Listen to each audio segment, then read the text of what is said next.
Lungkot kasi deserve ba namin ng ganito? Na hindi nila alam kung ano talaga yung kanilang mga karapatan.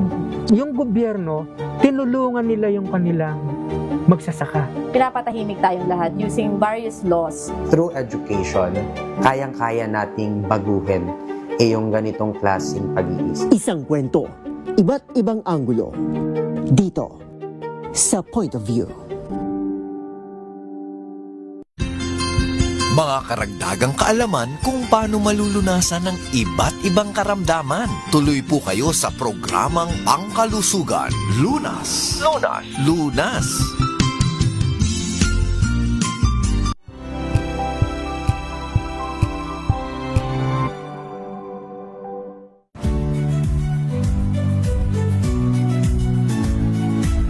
Magandang araw mga kaibigan.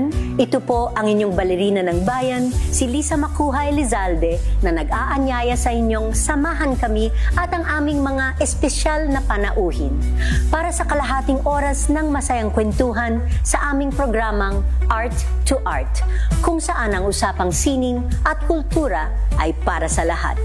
Huwag kaliligtaan, tuwing linggo, alas 3:30 ng hapon, dito lamang sa DZRH Radio, DZRH TV, at via online streaming.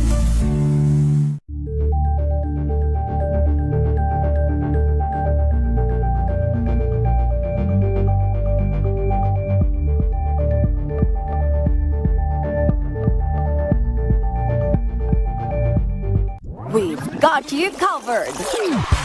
From the hottest hits, exclusive interviews, kilig to the bones fan meet experience, and hataw performances of your favorite stars. Saturdays, 12 noon, dito lang sa DZRH TV. Magandang gabi Pilipinas, Metro and Mega Manila. Isang oras na discussion tungkol sa ating kalusugan, pangangalaga ng ating katawan at pag-iwas sa iba't ibang karamdaman. Ito po ang programang Luna sa DZRH at RHTV. Makakasama Eleni Bensal, and this evening sasamahan nga po muli tayo para sa mas makabuluhang discussion. Walang iba kung hindi ang ating pinagkakatiwalaang internist at diabetologist na nagtapo sa UST College of Medicine. Siya rin po ay consultant sa De Los Santos Medical Center. I-welcome po natin Dr. Limuel Tocayo. Good evening, Doc. Happy weekend. Good evening, Alay. Happy weekend din. And ganoon din po sa ating mga regular listeners or sumusubaybay online and other media channels at saka sa DZRH TV radio. No? Gandang gabi po. Yes, tayo nga rin po ngayon ay napapakinggan at nasusubaybayan sa iba't ibang cable providers at syempre sa ating Facebook page na DZRH News. Gayon rin nga po sa ating FB page na Luna sa DZRH at Radyo Natin FM. Ngayong gabing ito, Doc, pag-usapan natin diabetic kidney disease. Paano, Doc, nangyayari na naaapektuhan rin po ang ating bato o kidney kapag tayo ay may diabetes? Yes, Eli. Very common ang diabetes complications. At in fact, sabi nga nila sa mga expert, 1 in 4 diabetic patients have chronic kidney disease. Ngayon, ang CKD kasi is ang bato natin, napakahalaga yan sa ating katawan. No? Na minsan na overlook or napapabayaan natin. No? Dahil bato nga Akala natin matibay, pero hindi yan naman katulad ng ating si General Bato na matikas. Matikas. Pag mahina-hina ang hindi mo alagaan ng kidney ang bato, pwedeng bumigayan, ano? At lalo na sa mga pasyenteng may diabetes, no? High blood, may mga sakit sa bato like kidney stone, no? Yung mga may lupus, may mga glomerulonephritis at saka infection. Those are high risk factors, no? And nangunguna din yung diabetes. At yan ang mga major diabetes at high blood na yan, yung dalawa. Ang nangungunang dahilan kung bakit marami sa ating mga diabetic patient ay may chronic kidney disease. Pero gaano kabilis, Doc, na maaapektuhan yung ating kidney o bato kapag tayo ay na-diagnose na may diabetes? Well, ang ano naman yan, hindi naman immediately kakaroon ka ng komplikasyon sa bato, no? It will take over a period of time, no? Iba may 5 taon, iba 10 taon. Oo.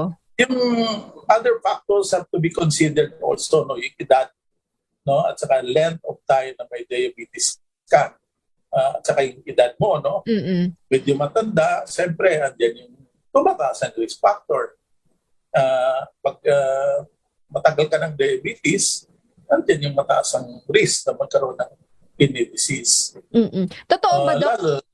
Lalo na kung hindi lang diabetes, kundi meron ka pang hypertension. Yung dalawang yan, pag nagkasabay yan, talagang madali kang kapitan ng chronic kidney disease. Yes. Pero totoo ba, Doc, na kapag nga po dahil sa iniinom nilang maintenance medicine, nasisira yung kanilang kidney o bato? Hindi naman nila, pero kung mali ang pag-inom ng medicine, no, katulad yan, metformin, yan ang madalas na nababanggit ng mga pasyente na nagiging sanhi ng sira ng bato, no?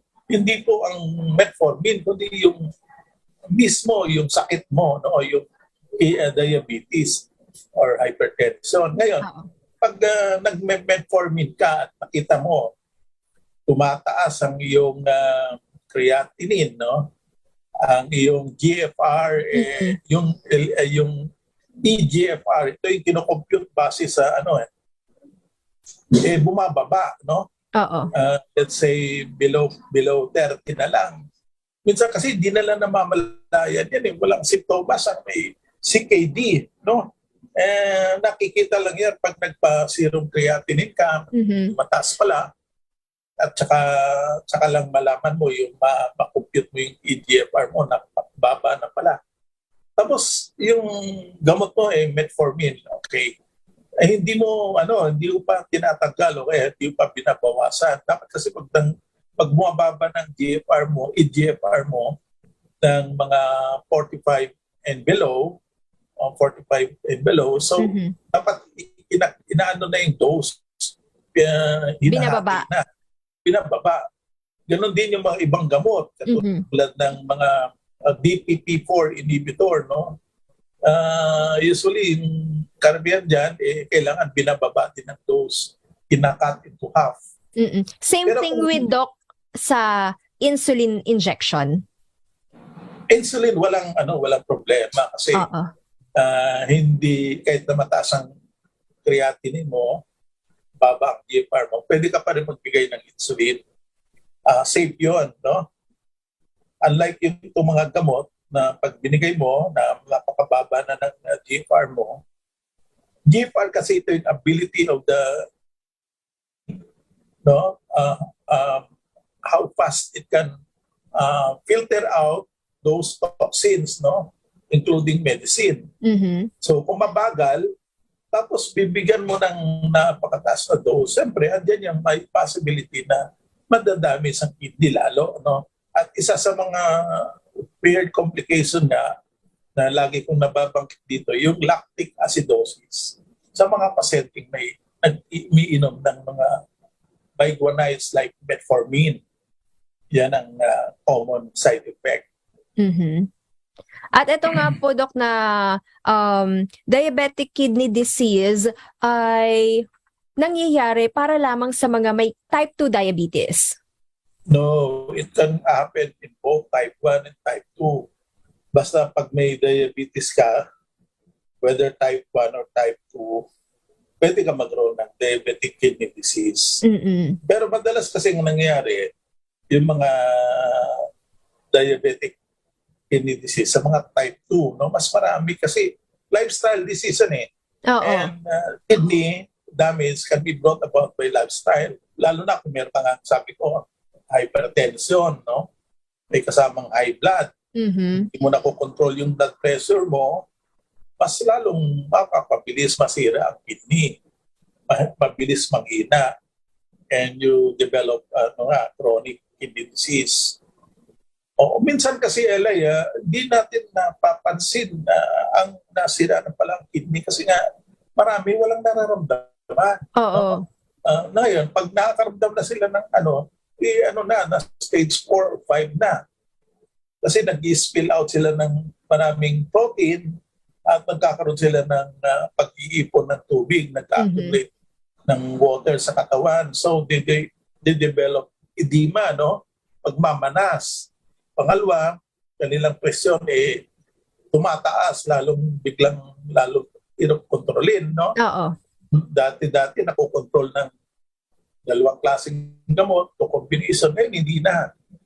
It's really high. Kasi alam mo, yung kidney na yan, mahalaga yan may role yan sa pag-control ng blood pressure because of its hormone, renin, no?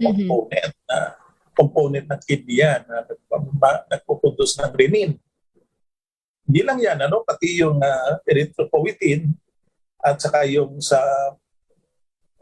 tinatawag nilang vitamin D, calcium balance. So if this like erythropoietin, hindi na masyadong nagpuproduce ng erythropoietin, pag-develop ang pasyente ng anemia, no? Pamumutla. Kaya mapansin mo kanilang hemoglobin mababa, hematocrit. Kasi kulang sila sa hormone erythropoietin na manufacture ng red blood cells. Okay, Doc. Alamin naman po natin kung papaano nga naman po ba maiiwasan yung pagkakaroon ng kidney disease kung ikaw ay may diabetes. Sa ating pagbabalik dito pa rin po sa programang Lunas sa DZRH at RH-TV, ang programang ito ay hatid sa inyo ng Nature C. Ang Nature C ay may sangkap na calcium ascorbate, zinc, glycine max, at higit sa lahat, moringa o malunggay. Nature C, mabibili online sa Lazada at Shopee, pati na rin sa mga butika nationwide. Mag-Nature C na! Standby at magbabalik po tayo pagkatapos lamang po ng ilang paalala.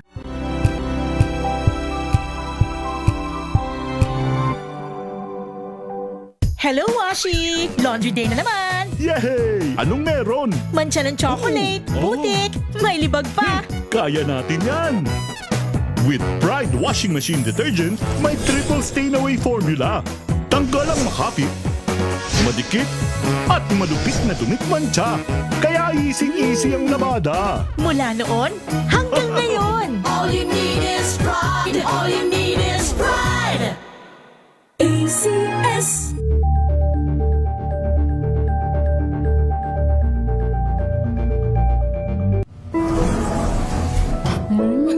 Amoy forever. Amoy LQ. Amoy New Cala Berry Blooms. Amoy kala, amoy good vibes.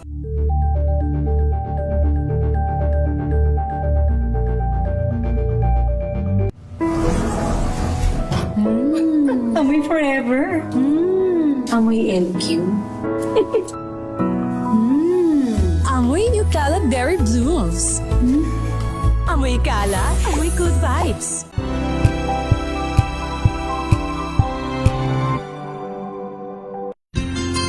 Ang dami-dami talagang mga sakit ngayon. Kaya para malaman kung paano ito maiiwasan at malulunasan, tayo na't makinig sa ating programang Lunas.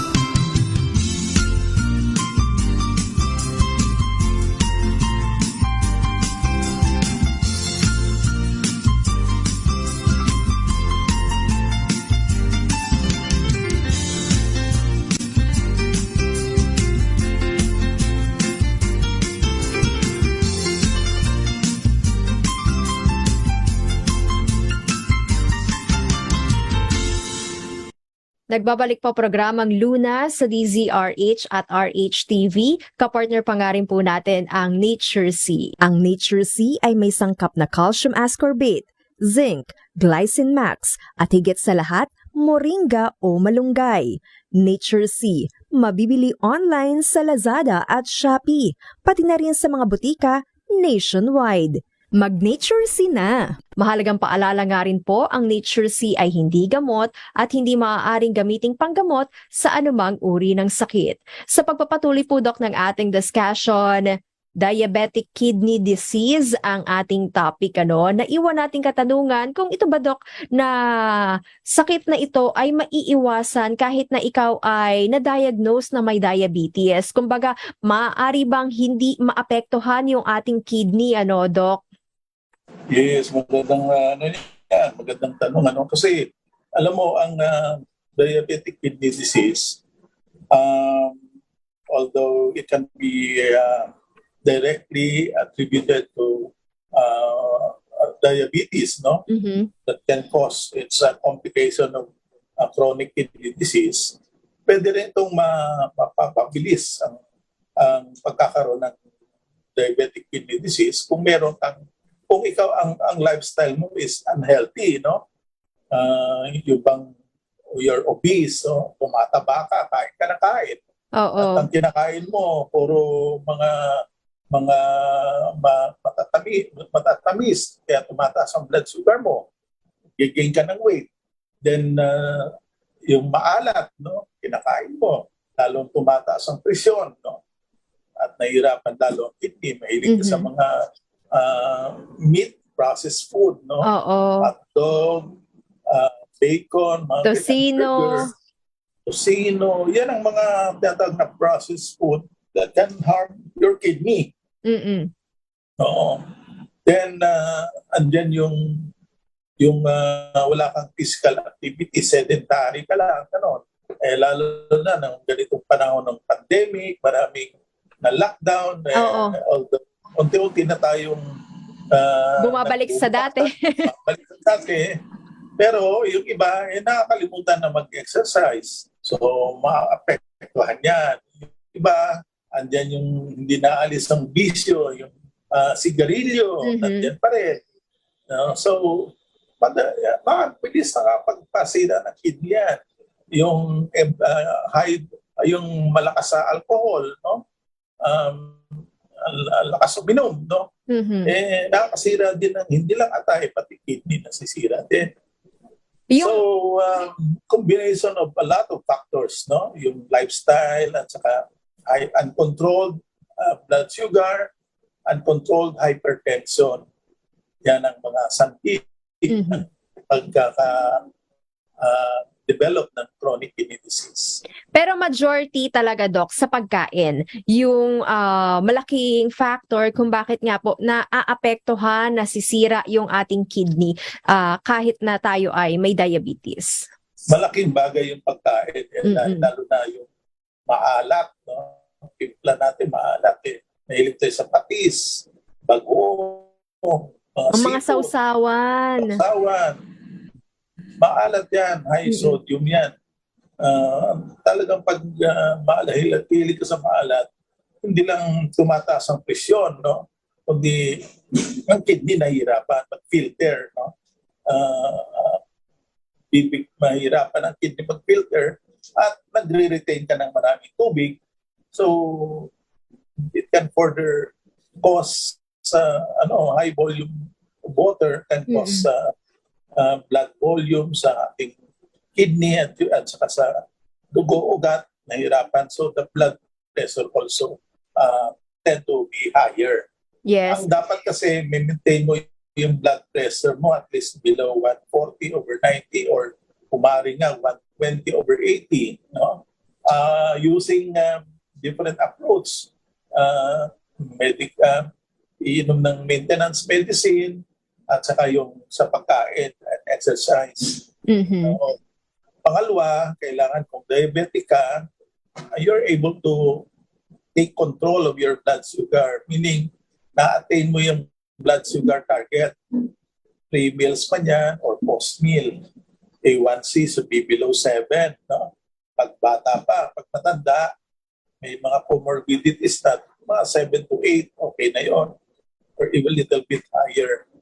Ang fasting naman should be below 130. Post-meal naman below 180. Ganyan ang blood sugar mo. Dapat ganyan pag sinecheck mo. Ito nga yung kadalasan, problema rin ng karamihan, Doc, ano? Yung kontrolin yung kanilang blood sugar level, even yung kanilang blood pressure. Kaya nga po dito nangyayari, umuuwi sa pagkakaroon ng problema sa kidney. Which means, Doc, ito rin yung dahilan kung bakit dumarami yung dinadialysis. Yes, Eli. Pag nasira ang kidney, lalo na kung stage 5 ka na, nagpo-progress kasi nag-umpisa yan sa stage 1. Unti-unti yan, dahan-dahan, nagpo-progress into stage 2, stage 3. Of course, depende yan sa how much you take care of your kidney, no? Through yung sinasabi kong control of blood sugar, blood pressure, and healthy lifestyle, no? Now, pag nag-stage 5 ka na at kailangan ng dialysis, lalo na kung marami ka ng simptomas, no? Babanggitin ko lang yung mga symptoms para ating mga nakikinig, aware sila na, uy, baka may kidney problem na ako, no? Unang-una, yung madalas pagkahilo. Akala natin, ordinary hilo lang dahil napuyat, no? Napagod, at pag ikaw ay high blood, may diabetes, nahihilo, at magpapacheck ka ng creatinine mo, baka tumataas. Doon natin malalaman yung level of your GFR. Kung minsan, chinecheck namin yung albumin creatinine ratio or spot urine albumin creatinine ratio.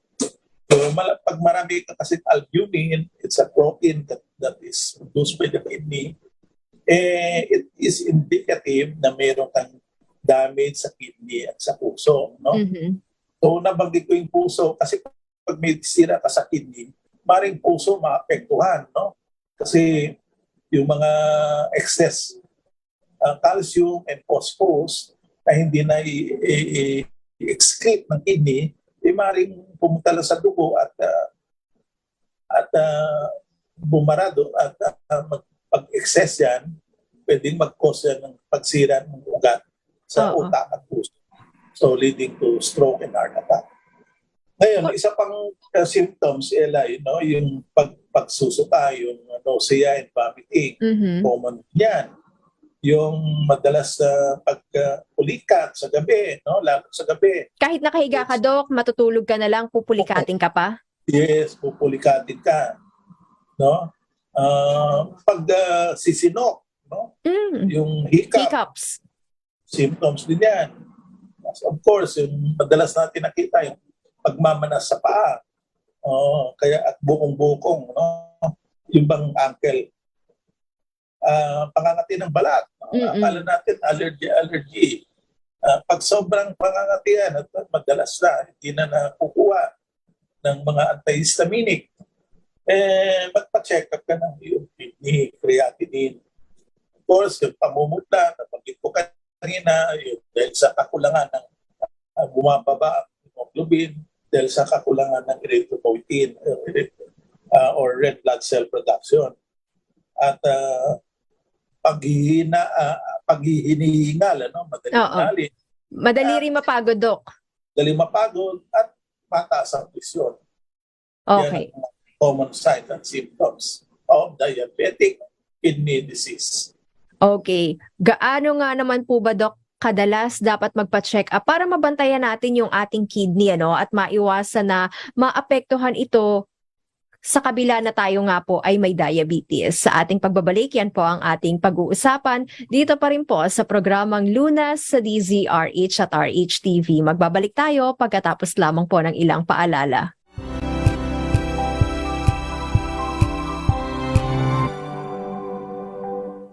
Maulan man, no worries na amoy kulog ang damit. Charm Fabcon, bangong kumakabloom, tanggal amoy kulog sa bango ng charm. Kaya gamit ko, Charm Fabcon with Bloom Fresh technology. Kills 99.9% of kulob-causing bacteria. May aroma burst pa of thousands of flowers and berries. Ang sampay sa loob, no amoy kulob. Bangong kumakabloom sa charm. Charm Fabcon. ACS.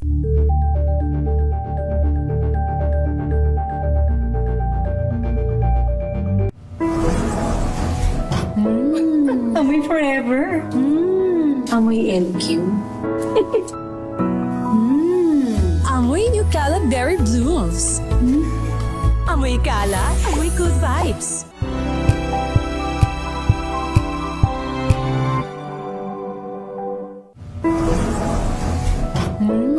Amoy forever. Amoy LQ.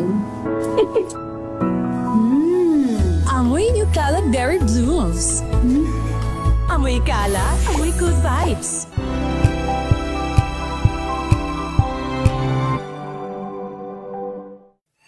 Mga balitang gigising sa inyong umaga. Mga balitang kailangan mong malaman. Mapapakinggan sa ACS Balita sa 2x2. Kasama sina Anthony Taberna at Jerry Baha. Lunes hanggang Biyernes.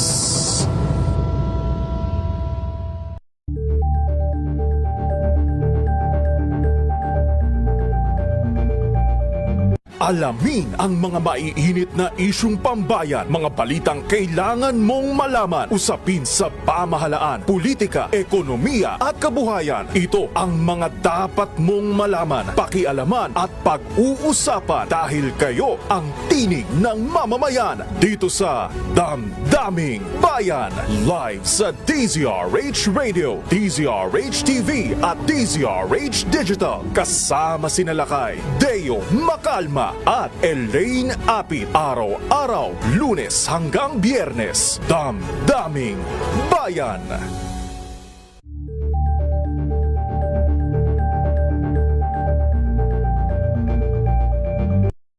Maagang balitaan, maagang usapan sa mga issue at balita. Kasama si Kuya Angelo Palmones sa Magandang Umaga Pilipinas. Mula Lunes hanggang Biyernes.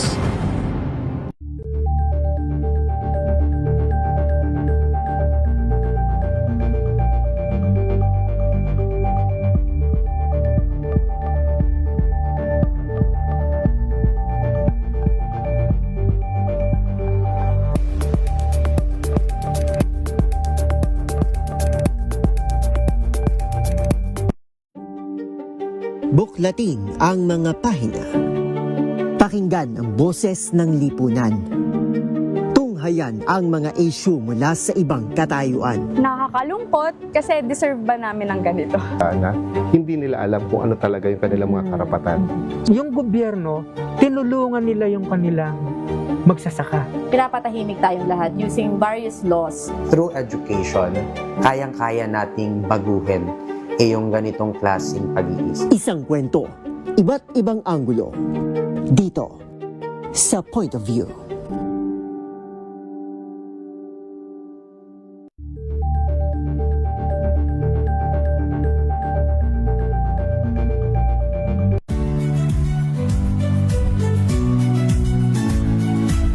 Magandang araw mga kaibigan. Ito po ang inyong balerina ng bayan, si Lisa Makuhay Lizalde, na nag-aanyaya sa inyong samahan kami at ang aming mga espesyal na panauhin para sa kalahating oras ng masayang kwentuhan sa aming programang Art to Art, kung saan ang usapang sining at kultura ay para sa lahat.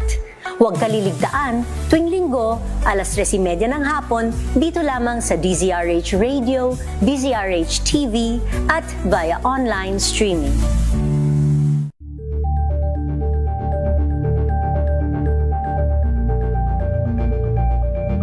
We've got you covered. From the hottest hits, exclusive interviews, to the bones fan meet experience, and hataw performances of your favorite stars. Saturdays, 12 noon, dito lang sa DZRH TV. Ang dami-dami talagang mga sakit ngayon. Kaya para malaman kung paano ito maiiwasan at malulunasan, tayo na't makinig sa ating programang Lunas.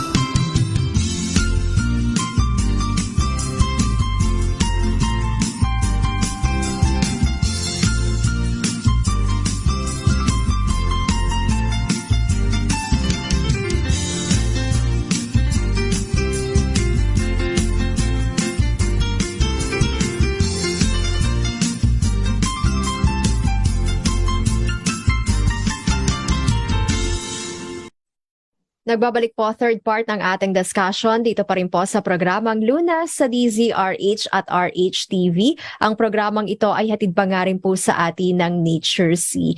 Ang Nature C ay may sangkap na calcium ascorbate, zinc, glycine max at higit sa lahat, moringa o malunggay. Nature C, mabibili online sa Lazada at Shopee, pati na rin sa mga butika nationwide. Mag-Nature C na! Mahalagang paalala nga rin po, ang Nature C ay hindi gamot at hindi maaaring gamiting panggamot sa anumang uri ng sakit. Going back po sa ating discussion, Doc, diabetic kidney disease pa rin po ang ating pangunahing topic tonight at naiwan po nating katanungan kung gaano nga po ba, Doc, kadalas dapat tayo nagpapacheck up kapag tayo ay may diabetes na para nga po maiwasan o mabantayan natin yung ating kidney. Yes, Eli. Kung ikaw low risk, meaning unlikely na may kidney disease at bata ka pa, bago ka pa lang diabetic, siguro initially, you can have your kidney check-up.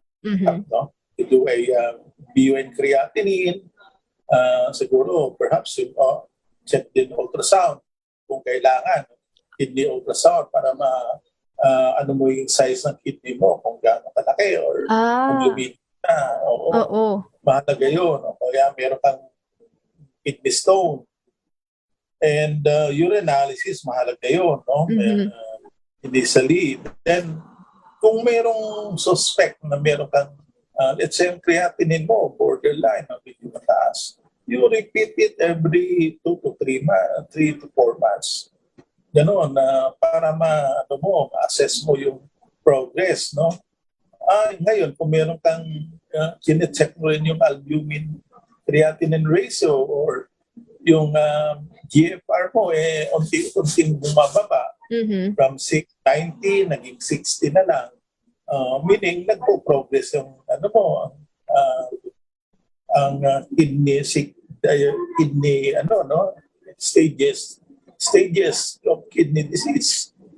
Nagpo-progress. So, kailangan mas dadalasan mo yung monitoring. Every 3 to 4 months, you do a BUN creatinine.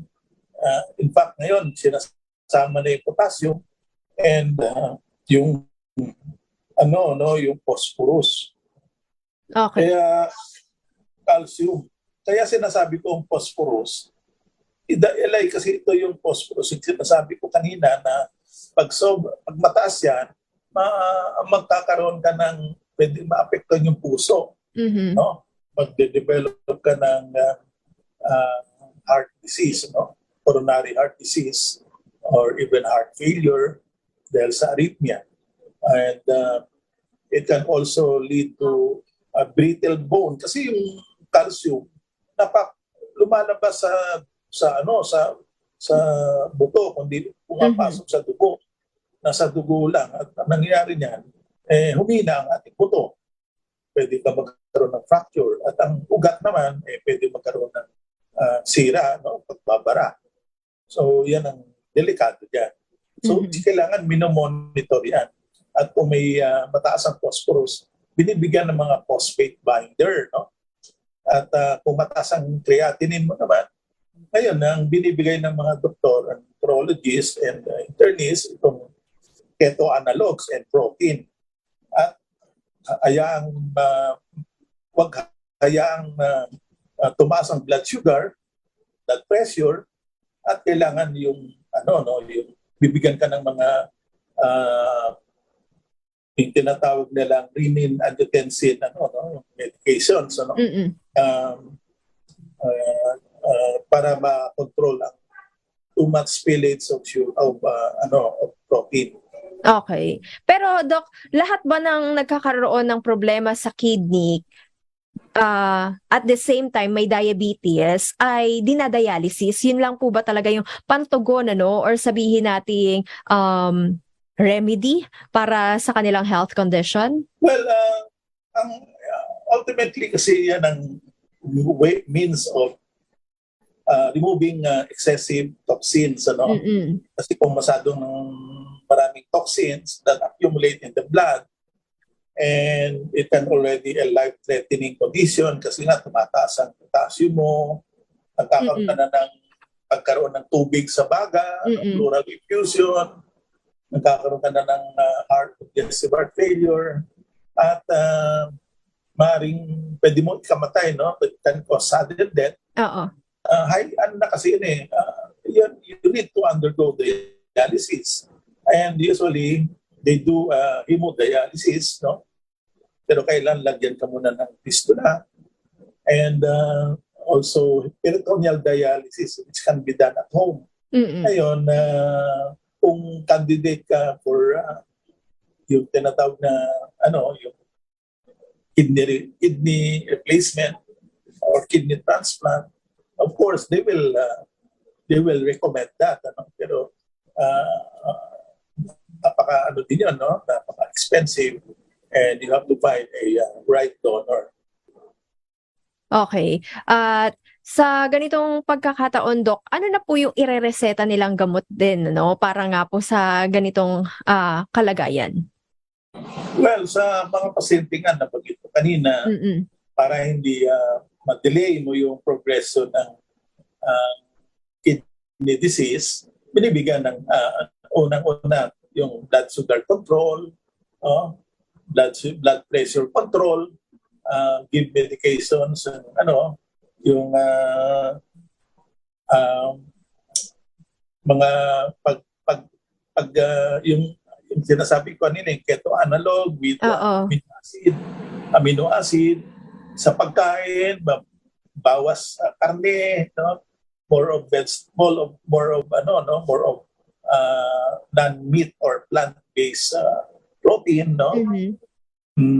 Maalat, pagbabawasan mo, talagang strictly must be followed, no? Kasi ang kalaban mo diyan pag maalat, siyempre andyan yung tataas ang presyon, magre-retain ka ng water, and pwedeng magkaroon ng paglala ng iyong kidney function. Pagbaba ng GFR. Okay. Alamin naman natin, Doc, kung ito nga po bang diabetic kidney disease ay reversible sa ating pagbabalik. Yan po ang ating tututukan dito pa rin po sa programang Luna sa DZRH at RHTV. Magbabalik po tayo pagkatapos lamang po ng ilang paalala.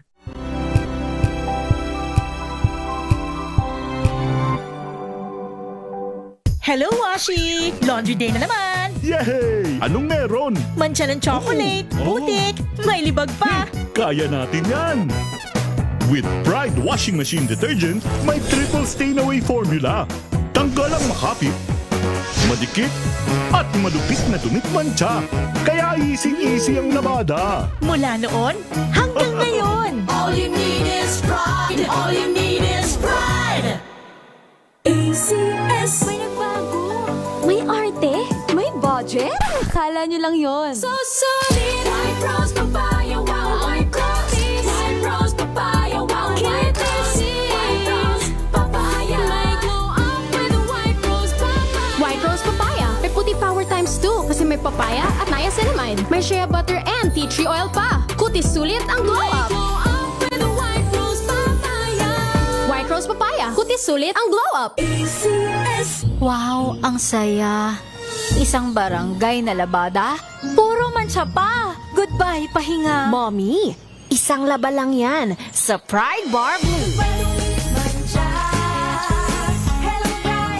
May powerful stain-away enzymes na malupit sa dumit mancha. At di masakit sa kamay! Isang laba lang yan. Hello, pahinga! Hello, Pride Bar Blue. ACS.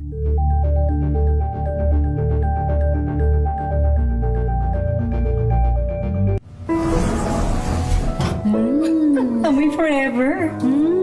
Amoy LQ.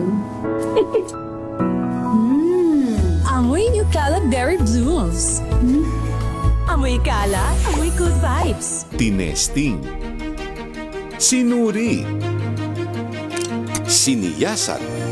Ang resulta, Super effective ang Shield sa pagpatay ng bakterya at virus. Shield Antibacterial Soap. Believe ang mga eksperto sa Philippine Nurses Association. At si Mami, Tiwala ako sa Shield. Shield Antibacterial Soap. Napatunayang mabisa. Ang mga nurse, tiwala. ACS. Amoy forever. Amoy LQ. Amoy Nutella Berry Blooms. Amoy kala, amoy good vibes.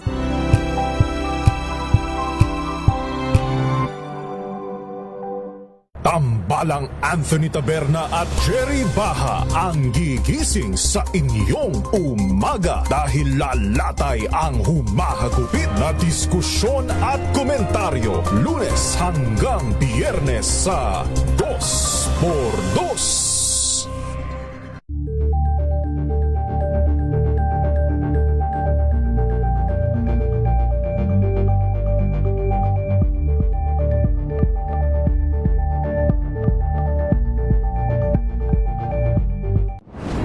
Kung good vibes ang hanap mo, dito ka na sa sigurado! Mula sa mga istoryang nagbibigay ng inspirasyon hanggang sa mga kwentong may dalang solusyon. Mga balitang pampagaan ang pakiramdam at papaganda ng araw. Hindi lang ba sa good news, kundi the better news. Mula Lunes hanggang Biyernes, 1:00 ng tanghali sa DZRH TV.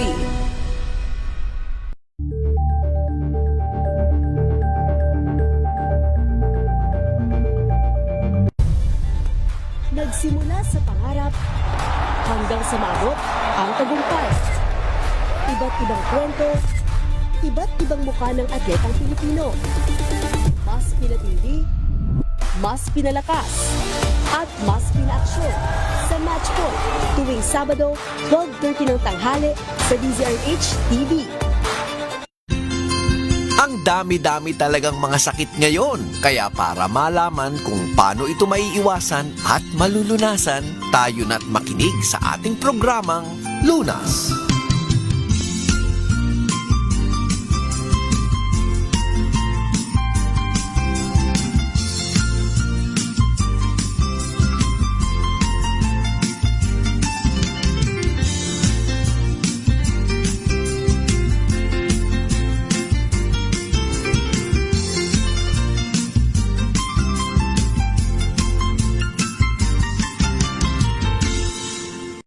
Last part po ng ating discussion dito pa rin po sa programang Lunas sa DZRH at RHTV at kapartner pa nga rin po natin ang Nature C. Ang Nature C ay may sangkap na calcium ascorbate, zinc, glycine max at higit sa lahat, moringa o malunggay.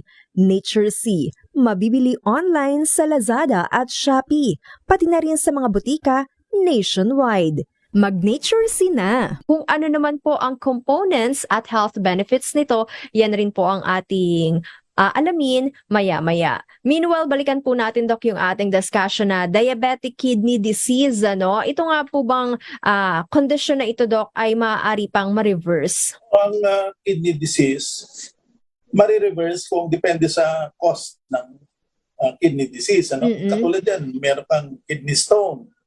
No, ang kidney stone mo nasira na nag-cause ng pagdami sa kidney. Oo. Gawa ng hindi makaihi ng maayos, nagkakaroon ka ng at tumaas ang creatinine, no? Bumaba ang GFR. Pag yun na-remove yung kidney stone, na operahan ka, natanggal yung bato, maaaring bumalik ang kidney function mo sa normal or sa dati. Or yung infection, halimbawa, merong mga tinatawag na acute infection, no? Usually tumataas din ang creatinine. Kung napagaling mo yung infection, na-treat mo properly with antibiotic, pwedeng bumalik sa normal ang kidney function.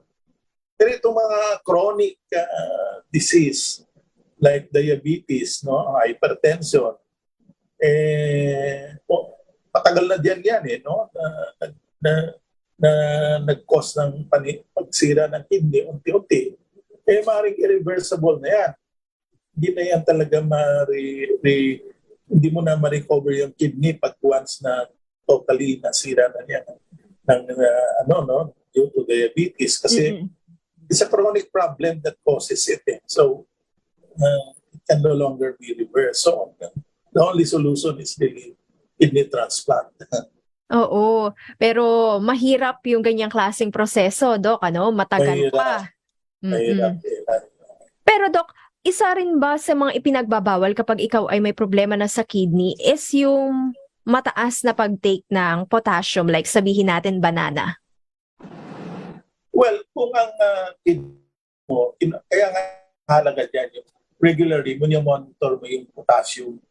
Kasi kung ang kidney mo mahina na mag-filter and before you know it, tumataas ng serum potassium mo, pinagbabawalan yung banana. Pero yung mga nagda-dialysis na, no need to bawal. Kasi meron ng dialysis will remove excess potassium. Pero kung hindi pa, usually pinagbabawal. Kasi hindi na mag-filter ng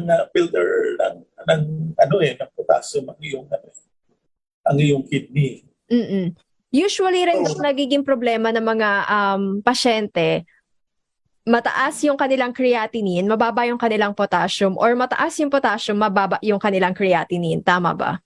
Yes, meron ganon. Pero meron din namang mataas ang creatinine, mababa ang potassium dahil hindi sila masyadong kumakain ng gulay, prutas. Meron din naman ganyan. Kaya mahalaga diyan talaga. At saka isa pa, kadalasan talaga bumababa ang potassium. I mean, tumataas ang creatinine. Bumababa ang potassium kung meron silang iniinom na diuretics, no? Okay. Pero, furosemide, binibigay yon pag nagmamanas kasi para mabawasan yung excess water sa katawan, no? Pang pagmamanas. So they're given furosemide.